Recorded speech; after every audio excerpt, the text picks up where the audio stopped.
Well, hello again and welcome back to Pete's Model Car Customs.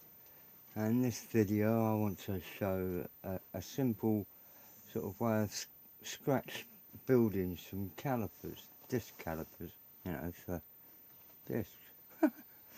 And I'm copying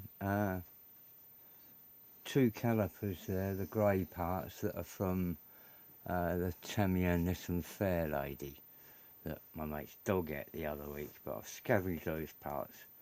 I want to use them for this wide body conversion that I'm building on the Cobra. So I thought if I lay these parts out like this, I've sort of done it in a staggered step thing to end up with a result at the end of it. But it won't take long and should be quite helpful for anyone trying to do the same sort of thing on any similar model. If I'm lucky. So they're the discs from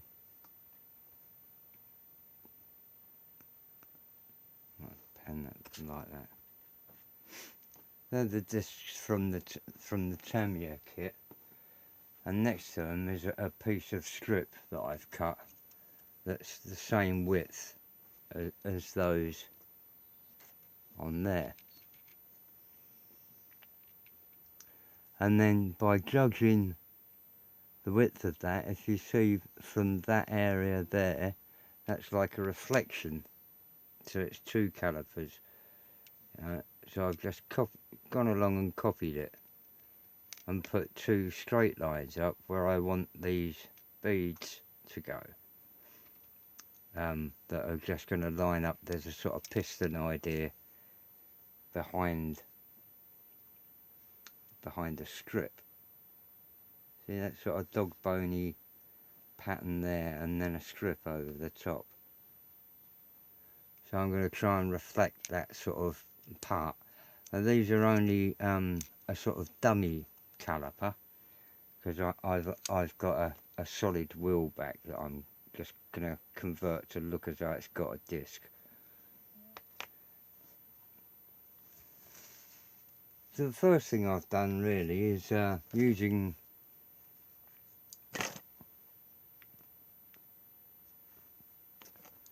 this tool. Did that wheel actually come in? That's the wheel off the Cobra.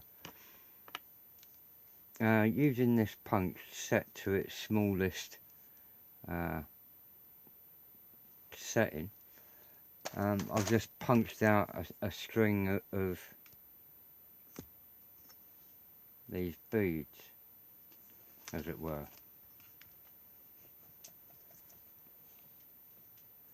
And I knew how many I needed, because I was basically making just two halves. But doing this video, I thought I just, because it's a way of doing something, it's handy for anything that will be like this. I've just gone ahead and done this little strip of them, so I've got put in the markings for them, then I'll lay on the two beads. I'll call them beads, but they're discs. Two punched out discs on there and glue them in place. And I've found using Revel contactor, oops, that's big, isn't it? Just a dab of that in there. I generally puddle it and use a pin to put a droplet of glue in place, and that would go one there, another beside it. Get off my into a couple of beads of contactor cement. Then I also cut from just the off cut of strip another piece to lay over that, so as it will start giving me the shapage. Once I've got that on there with another couple of dabs of contactor, I'll cover the whole lot with a liquid cement, so as it will all soften, because this looks like it's a bit of a casting. So I then let go a couple of discs. 4. Then once you've got that strip on there, using a tool, either a blade or you know, this is a skewer, press it down over the 2 beads and it will conform to the shape more like that has, you know, because it's softened. Then on the reverse side, I've cut a strip. Hopefully that'll show up. Is this all too bright or not bright enough? I've cut several strips that again are about what, 1.5 mm too narrower than the original strip, and then put that in there and trim off the corners to just make them follow the lines of the caliper sort of shape there. Yeah, so you might get an idea, just plonk that on there. How am I going to deal with that? Is that oh, hang on. Put that there like that. You know, because you want to reflect that chamfer again. Just bop in.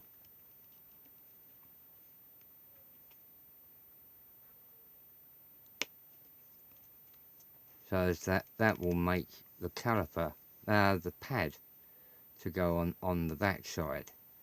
Now I've also left a ridge around the top there because I put in another piece of strip which I've prepared there and can't pick up, which I've dented in 2 points with my tweezers, and by pressurising the grab another strip, by pressurising the area you want bent at, it will bend at those pressurised areas. So that I'll now glue along the lip edge there, which will, if I haven't knocked it off the bench while we've been doing that, give me the completed caliper half, which is this.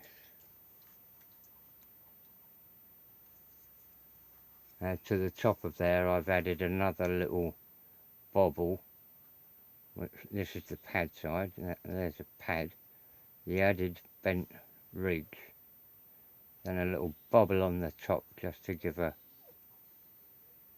locating point for the hose. And then we've got the 2 pads and the shaped over bit that I hope will look something similar to this.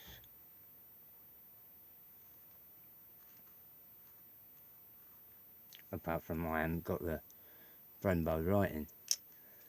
On my wheel I've added a stainless steel washer.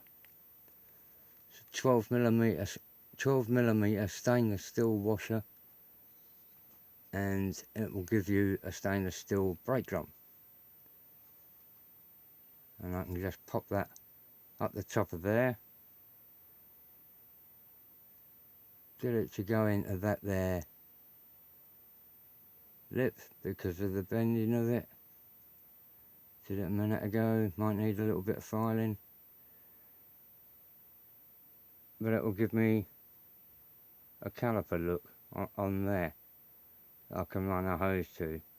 On this car, I mean, the wheels are going to be glued, fixed and pinned so they won't rotate, and you'll only see this from the underneath, there's no vision through, but it does give you quite a reasonable, simple caliper, and a bit of a way of detailing the back of a bare-backed hub, which a lot of them are, aren't they?